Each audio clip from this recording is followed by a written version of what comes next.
¿Qué es lo que tiene Borja como factores clave de éxito que otros pudiesen tomar como referencia de lo que hay que desarrollar en competencias para ser exitosos en un mundo como el que vivimos hoy? Pues yo creo que es un poco, podríamos llamar un poco obsesión, pero en el buen sentido. Cuando te obsesionas en algo, en que quieres alcanzar un objetivo, lo tienes clarísimo y tienes esa obsesión por conseguir ese objetivo.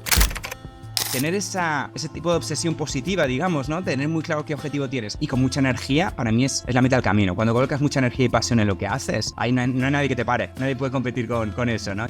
Porque mis padres me llevaban al psicólogo porque tenía mucho miedo a morir y le preguntaba mucho a mis padres, ¿pero por qué tengo que nacer para morir? No entiendo nada. Y mi madre, claro, empezó a preocuparse de esas preguntas. Ella ve un poquito por el lado de la religión muchas veces. No, porque hay un Dios. Digo, hay un Dios que me pone a prueba y si lo hago bien voy por el lugar. Todavía me genera más ansiedad, ¿no?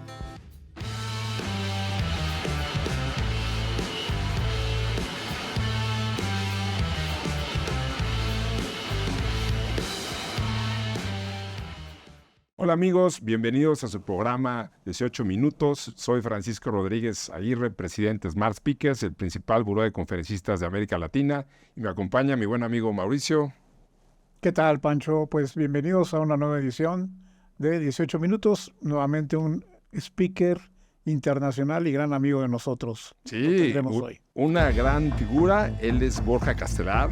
Él es un gran ex ejecutivo de LinkedIn, donde lideró las ventas business to business durante 7 años, las ventas corporativas en Europa y América Latina, en donde fue reconocido como el mejor profesional de las ventas, ¿no? Precisamente en esta área business to business. Es conferencista y es autor de 3 libros: Power Skills, el secreto para construir tu carrera en la era de la inteligencia artificial, también de Potencia tu persuasión y también Tu futuro trabajo, claves y desafíos del nuevo paradigma laboral. Muchas gracias por acompañarnos, Borja. Gracias a vosotros por la invitación. Me siento ya súper en casa con vosotros. Oye, ¿cuáles fueron las estrategias que mejor te funcionaron para liderar esta área de ventas durante 7 años? Pues mira, la verdad es que en el mundo de tecnología aprendes mucho que lo importante es balancear las habilidades humanas, que siempre hablo de Power Skills, como la empatía, ¿no? Y la comunicación, pero emparejarlas muy bien con datos y con insights. Y encontrar ese balance siempre, como líder, entre datos y empatía, entre esos dos elementos que se habla tanto, y más en el mundo de tecnología. El mundo de tecnología era todo datos, ir analizando, crecimiento. Siempre digo que viví la época de más dorada de las empresas de tecnología. Empecé allá por 2012 y ya digo, estuve casi 8 años y viví todo el crecimiento exponencial que vivió las empresas de tecnología. Siempre digo que empecé mi carrera ahí en Dublín, que siempre es el Silicon Valley de Europa, ¿no? Ahí estaba Google, Facebook, LinkedIn, y ahí era un enfoque total en insights y en datos, pero, y ahí es la gran diferencia en otros sectores, sin descuidar la parte humana. Invertíamos muy fuerte la parte humana, en talento, en contratar por habilidades blandas, en desarrollarlos, en planes de carrera y obviamente todos los beneficios que probablemente conocéis de este tipo de empresas, desde la comida gratis, ¿no? O los masajes gratis, ¿no? Todo, mimábamos mucho a los empleados y esto veíamos que tenía un retorno de inversión enorme. Entonces, esa combinación entre datos y talento fue clave. Me llama mucho la atención algo, conociéndote, Borja, y las habilidades interpersonales que te distinguen. Me gusta cómo tienes allá manera de trofeo detrás de ti todos los gafetes de speaker de los diferentes eventos. Sí. Se ve genial. Son como tus trofeos, ¿no? Check, me fue muy bien acá. Esas habilidades, obviamente, como decía Pancho en tu presentación, pues fuiste reconocido como un gran profesional en ventas B2B. ¿Qué es lo que tiene Borja como factores clave de éxito que otros pudiesen, no diría yo copiarte, pero quiero decir, tomar como referencia de lo que hay que desarrollar en competencias para ser exitosos en un mundo como el que vivimos hoy, particularmente B2B, y además luego convertirte en un speaker exitoso como lo eres ahora? Genial. Pues yo creo que es un poco, podríamos llamarlo un poco obsesión, pero en el buen sentido. Cuando te obsesionas en algo, en que quieres alcanzar un objetivo, lo tienes clarísimo, y tienes obsesión por conseguir ese objetivo. Siempre me ha pasado muchos momentos de mi vida. Por ejemplo, cuando tenía 22 años, decidí que quería estudiar fuera de España, ¿no? De repente me cambió el chip. Yo pasé de ser el típico español que dice, como en España no se vive en ningún lugar, que hay mucha esa mentalidad, quiero tener una experiencia internacional y trabajar y vivir fuera, ¿no? Pero claro, no sabía inglés. No sabía nada de inglés. El sistema educativo español es malísimo en cuanto a la enseñanza de idioma. Y no sabía nada. Entonces, me obsesioné con aprender inglés. Fue un año de total obsesión. Todo es lo que hacía en mi tiempo libre. Estudiaba 8 horas. No tenía un enfoque total, ¿no? Colocar toda esa obsesión en ese objetivo, ¿no? Y yo creo que eso lo he trasladado a todo. A ventas, como conferencista, ¿no? Siempre quiero ser el mejor. En lo que hago. Cuando empecé en ventas, dije, oye, ¿cómo puedes ser el mejor? Voy a hablar con... ¿Quién es el mejor vendedor aquí? ¿Qué es lo que haces? Ven a la llamada conmigo, ¿no? Tener ese tipo de obsesión positiva, digamos, ¿no? Tener muy claro qué objetivo tienes. Y con mucha energía, para mí es la mitad del camino. Cuando colocas mucha energía y pasión en lo que haces, ahí no hay nadie que te pare. Nadie puede competir con eso, ¿no? Y entonces me encantaba, además, lo que vendía en LinkedIn. Realmente es revolucionario y creía muchísimo en eso. Entonces esa pasión y esa energía la acabas transmitiendo a los clientes. Siempre digo que esa pasión es contagiosa, ¿no? Y lo sigo arrastrando mucho en las conferencias porque realmente creo en el valor de generar un impacto, ¿no? A través de las ideas. Entonces, yo creo que mitad del camino es esa energía, es esa obsesión, el tener claro el objetivo y tener esa ambición y esa energía combinada lo que te lleva. Obviamente desarrollando siempre habilidades de comunicación. Siempre digo que quien triunfa es el que mejor comunica en el ambiente laboral, ¿no? Si eres un 10 técnicamente, pero eres un 2 en comunicación, ¿sabes cómo vas a ser percibido? Como un 2, ¿no? Entonces, esto también es esencial. Tienes un libro, Borja, que se llama Potencializa tu persuasión. Sí. ¿Cuáles son las claves que puedes recomendar para lograrlo, llegar a ese objetivo, ¿no? Claro. De hecho, ese libro me llevó muchos años hacerlo. Lo fui escribiendo durante mi tiempo en LinkedIn, especialmente después de ganar el premio al mejor vendedor, porque es cuando todo el mundo venía contigo. Oye, Borja, ¿y qué haces? ¿Y qué es lo que haces? Y puedo hacer una llamada contigo, ¿no? Entonces fue un poco un fruto de ese tiempo recogiendo lo que funcionaba, lo que no, mucha teoría, mucha práctica. Y para mí la clave de la persuasión muchas veces no es tanto la comunicación. Mucha gente cuando piensa en comunicación persuasiva o comunicación siempre piensa en yo, ¿no? En una dirección hacia ti, ¿no? Comunicándome. Muchas veces no es eso. Es todo lo contrario. Es escuchar activamente, realmente, ¿no? Y más en el mundo en el que estamos viviendo ahora, con la tecnología, que estamos más distraídos que nunca, ¿no? Y el acto de que alguien te escuche activamente se ha vuelto un bien bastante que ocurre poco, ¿no? Entonces, para mí, escucha activa se vuelve súper importante. En la escuela nos enseñan a hablar, nos enseñan a escuchar, a escribir, pero no nos enseñan a escuchar. Por tanto, este tipo de habilidades son las que tenemos que trabajar. Hacer buenas preguntas. Esto siempre lo he dicho, para mí la clave de un vendedor normal a un vendedor top es el arte de hacer buenas preguntas. Yo me acuerdo cuando empecé en LinkedIn que precisamente busqué al mejor vendedor. Y me acuerdo perfectamente y le dije, oye, ¿podrías venir a una llamada conmigo para darme feedback? Ahí en LinkedIn llamamos de shadowing, que era ir ahí, escuchar y dar feedback en la llamada. Él aceptó mi propuesta y vino a unas primeras llamadas. Y nada, se sentó conmigo, me escuchó durante la llamada con el cliente, terminó y le dije, bueno, oye, yo pensando que lo había hecho increíble, ¿eh? Y oye, ¿qué te ha parecido? Me he comunicado increíble, pasión, he explicado la propuesta valor única, los beneficios, ¿qué te ha parecido? Y me dice, pues Borja, la verdad es que es fatal, lo has hecho muy mal. Y yo, ¿pero por qué? Y me dijo, has hecho muy pocas preguntas. De hecho, has hecho solo 4 preguntas. Tienes que hacer muchas más preguntas. En las preguntas es donde te ganas al cliente, es donde se genera la verdadera persuasión. Y claro, yo le dije, bueno, entonces, pues dame un script, ¿no? Dame una lista de preguntas y lo llevo a la llamada. Y me dice, Borja, déjate de historias. Lo que tienes que hacer es entrar con la mentalidad del niño curioso e insoportable, que quiere entender el porqué de todo. Esa es la mentalidad con la que tienes que entrar. Y eso siempre se ha quedado conmigo. Realmente, siempre entro en esa mentalidad. Cuando entras en esa mentalidad, las preguntas surgen. Esas preguntas surgen y ahí es donde te ganas al cliente. Cuando haces buenas preguntas para entender la situación y cómo puedes agregarle valor. Si tú combinas el arte de hacer buenas preguntas, escucha activa de verdad y pasión en lo que haces y las soluciones, ahí es donde realmente florece la persuasión. Gracias. Pues voy a seguir tu recomendación, Borja, porque me da curiosidad ahora y te voy a preguntar un por qué. Me da curiosidad, habiendo sido un ejecutivo tan exitoso, liderando Europa, América Latina en ventas, etcétera, ¿por qué decides dejar esa carrera para dedicarte ahora a algo, diría yo, en principio una aventura que te ha resultado muy bien? Ser speaker y escribir libros y todo eso, habiendo tenido esa carrera y ese punto climático reconocido como un gran ejecutivo. ¿Por qué? ¿Y en qué empresa, no? ¿Y en qué empresa? No estamos hablando de ninguna empresa despreciable, al contrario. Sí, la verdad Ahora es ahí que te va. ¿Por qué, Borja? sí, fue muy buena pregunta. Fue una de las decisiones más difíciles de mi vida. Siempre lo digo, LinkedIn me ha dado todo. Me ha dado absolutamente todo. Desde empezar desde una posición básica de vendedor, ir creciendo, ganar, mudarme de continente, convertirme en director en los últimos años para Latinoamérica. Me ha dado todo, ¿no? Y a nivel de beneficios, todo. Es una empresa que siempre digo que es la jaula de oro del mundo corporativo, realmente, ¿no? Porque te da todo, te da mucho, ¿no? ¿Y qué ocurrió? Pues bueno, básicamente cuando en los últimos años que era director de Latinoamérica, de repente me empezaron a llamar para algunas conferencias, para hablar sobre el futuro del trabajo, liderazgo, ¿no? Talento.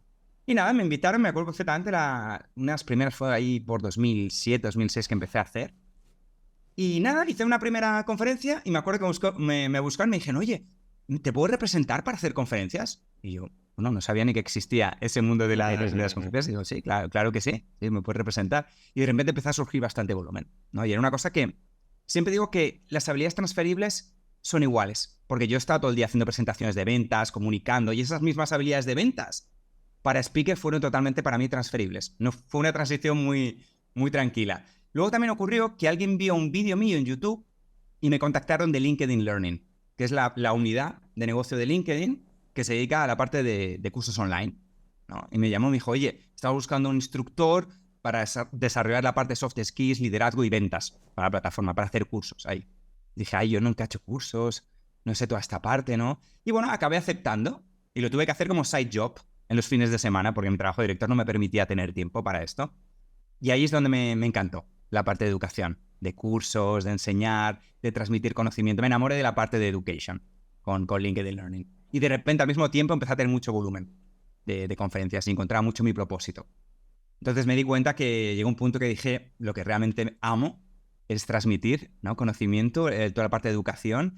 Y ahí es donde decidí dar el salto. Todavía no tenía mucha demanda, pero bueno, dije, voy a centrarme 100%. Muchas veces no podía aceptar las conferencias porque como director de talento de LinkedIn tenía un conflicto de interés, entonces me encantaba dar conferencias pero no conseguía y llegó un punto que dije, hasta aquí hemos llegado, ¿no? Y ya ahí es cuando me lancé 100% a mis cursos, mis conferencias y mis libros, ¿no? A la parte de conocimiento. Ya digo que no vendo soluciones, ahora lo que vendo es conocimiento. Buenísimo. Oye, Borja, ¿y cuál ha sido tu motor, para alcanzar tus objetivos, tus metas? Sí. Pues mira, esto es muy interesante y surgió hace poco en un podcast en Barcelona, porque yo siempre hablo mucho en mis conferencias y termino mucho mis conferencias hablando que lo importante en la vida es el conocimiento con acción. Si hay conocimiento y no hay acción es una absoluta pérdida de tiempo. Y lo digo mucho cuando voy a las conferencias. Espero que os haya encantado todas estas conferencias, la mía, la de todos, pero si no hay acción después de la conferencia es una absoluta pérdida de vuestro tiempo. Y la clave está, y más hoy en día, que estamos bombardeados por conocimiento, más que nunca, la idea es cómo conectar puntos y tomar acción. Y para mí la clave siempre ha sido, y me recuerdo una historia de mi niñez, de cuando tenía 5 o 6 años, porque mis padres me llevaban al psicólogo, imaginaos, ¿no? 5 o 6 años, porque tenía mucho miedo a morir. Y le preguntaba mucho a mis padres, ¿pero por qué tengo que nacer para morir? No entiendo nada. Y mi madre, claro, empezó a preocuparse de esas preguntas. Ella me un poquito por el lado de la religión muchas veces. No, porque hay un Dios. Digo, hay un Dios que me pone a prueba y si lo hago bien voy para el lugar. Todavía me genera más ansiedad, ¿no? Entonces me acabaron llevando al psicólogo. Y bueno, iba a contar la historia de la psicóloga, pero no funcionó. A fin de cuentas no funcionó y seguí teniendo muchísima ansiedad durante los años, ¿no? Durante mi niñez. Pero con el tiempo, esa ansiedad se transformó para mí en agente de transformación. En el sentido de que cuando realmente lo recuerdas, como yo lo recuerdo, yo sigo recordándolo muchísimo. No ha cambiado eso. Yo cada día pienso. Muchas veces me voy a dormir y digo, ¿será que me voy a despertar? Luego me despierto y digo, oye, otro día más, qué maravilloso, ¿no? Pero cuando recuerdas esto de verdad, filtras todas las tonterías. Y filtras todos esos estrés del día a día y sobre todo desaparece la falsa sensación de que tenemos algo que perder. No tenemos nada que perder. Y eso es lo que pienso todos los días. Y ahí es cuando tomas acción. En lo que aprendes, arriesgas, ¿no? Decides tomar decisiones mucho más arriesgadas, ¿no? Porque cuando tienes presente eso, como digo, esa falsa sensación de que tenemos algo que perder, se va. Y para mí ese es así lo gran motor. El saber que cada día es un regalo y hay que arriesgar y estamos aquí para eso, para arriesgar y para tomar acción y sobre todo el conocimiento. Y para mí está la clave. Dejarnos de ser perfeccionistas, dejarnos del síndrome del impostor, de los miedos, ¿no? Y ponernos manos a la obra y tomar acción. Y eso es lo que siempre me ha guiado mi vida también. Qué interesante porque ya había escuchado esta parte de esa etapa de tu infancia que te llevó al psicólogo, pero que también ya se veía que traías este perfil de reflexión y de cuestionamiento, ¿no? ¿Por qué? ¿Por qué todo? Ahora yo te pregunto también otra vez, ¿por qué? Cuando hablas de Power Skills, háblanos un poco de eso, porque hoy que estamos enfrentando la inteligencia artificial, escuchaba yo a otro speaker hablar de, no es que se pierdan trabajos, es que hay que desarrollar nuevas competencias, lo cual me hace mucho sentido. Pero bajo el concepto de Power Skills hemos escuchado varias definiciones. ¿Cómo asocias tú este concepto a la inteligencia artificial hoy? Vale, perfecto. De hecho, el tema de Power Skills, que es mi último libro, es de las cosas que más encajan con mi propósito, ¿no? De divulgar un poco la importancia de cómo mejorarlas.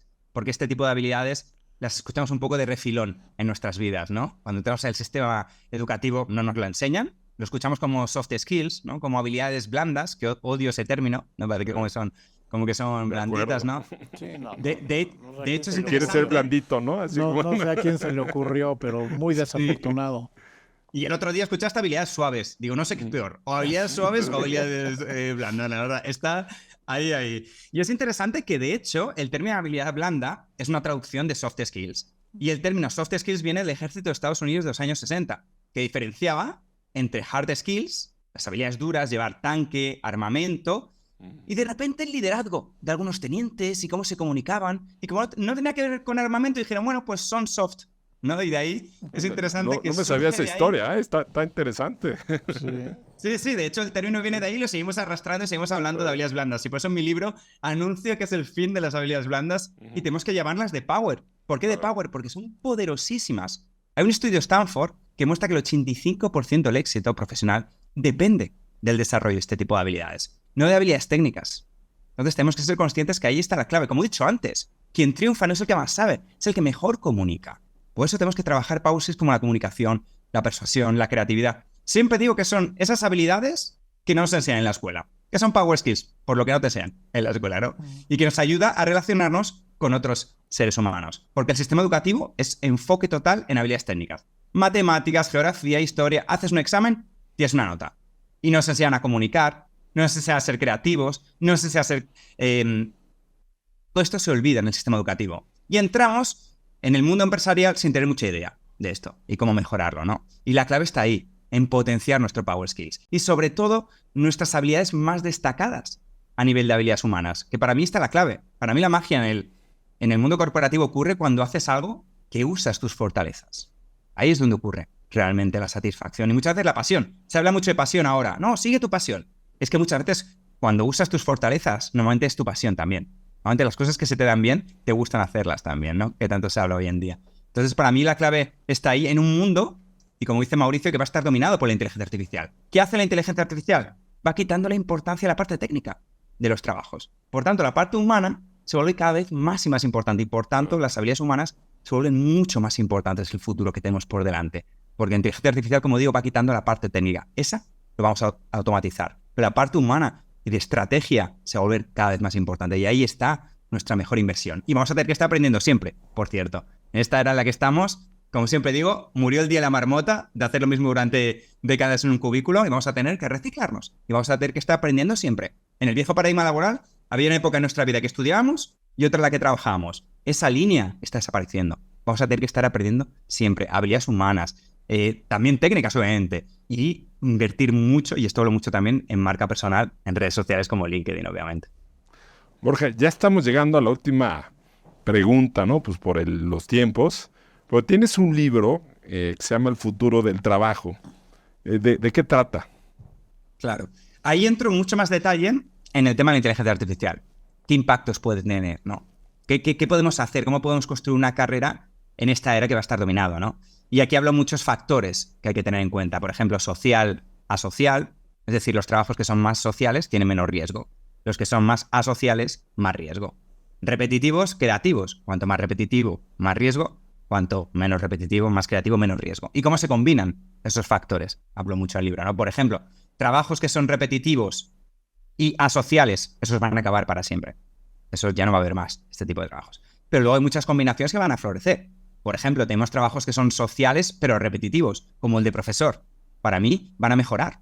porque le va a quitar la parte repetitiva, por ejemplo, corregir exámenes, para tener más tiempo para una enseñanza individual con cada alumno, para incentivar el autoconocimiento como debería haber sido desde el principio, donde por ejemplo, los alumnos harán los exámenes de forma oral, pero apoyándose y aprendiendo con ChatGPT, que para mí ahí está el futuro de la educación también, ¿no? Y luego tenemos otras combinaciones, por ejemplo, trabajos sociales y creativos, como el de emprendedor. Eso siempre digo que va a haber un nuevo renacimiento. Nunca va a ser tan fácil también emprender. Entonces es un poco un viaje hacia dónde nos lleva la inteligencia artificial y especialmente a nivel de empleos y de nuestra carrera profesional. Pues mil gracias, Borja. Desgraciadamente ya llegamos al límite del tiempo. Pero qué rápido ha pasado. Sí. Pasa rápido. Y más con tu buena charla, ¿no? Con tu buena participación. Y pues recordarles a nuestros amigos que si quieren alguna conferencia contigo, pues Smart Speakers es el lugar. Exactamente, nuestros grandes amigos de Smart Speakers, que trabajo un montón, ahí tenéis. Y nada, ha sido un gustazo estar aquí con vosotros. Bueno, pues muchísimas gracias, Mau. Gracias, Borja, gracias, Pancho, y gracias a todos los que se han conectado en esta oportunidad. Hasta luego, amigos de 18 minutos.